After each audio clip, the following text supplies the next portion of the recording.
Hello everyone, welcome to B1 news. హైదరాబాద్లోని మాంసం ప్రియులకు జీహెచ్ఎంసీ బ్యాడ్ న్యూస్ చెప్పింది. ఆదివారం మాంసం దుకాణాలు మూసివేయాలని నిర్ణయించింది. ఈ మేరకు జీహెచ్ఎంసీ కమిషనర్ రొనాల్డ్ రాజ్ ఆదేశాలు జారీ చేశారు.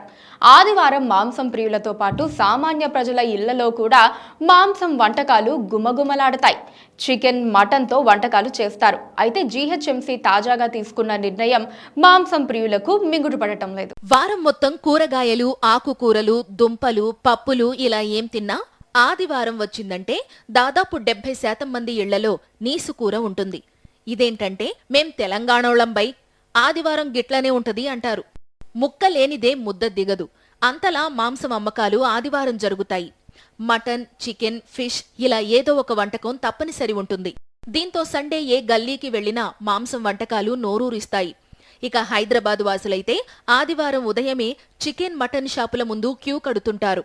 ఫిష్ మార్కెట్లు కిటకిటలాడతాయి. అయితే తాజాగా జీహెచ్ఎంసీ ఆదివారం మాంసం దుకాణాలు బంద్ చేయాలని నిర్ణయించింది. వచ్చే ఆదివారం జైనులు జరుపుకునే పండుగల్లో అతి ముఖ్యమైన మహావీర్ జయంతి. ఈ నేపథ్యంలో జీహెచ్ఎంసీ మాంసం అమ్మకాలు నిలిపివేయాలని నిర్ణయం తీసుకుంది. మహావీర్ జయంతిని జైనులు ఎంతో పవిత్రంగా భావిస్తూ ఆ రోజు ఎలాంటి జీవహింస చెయ్యరు, మాంసాహారం ముట్టుకోరు.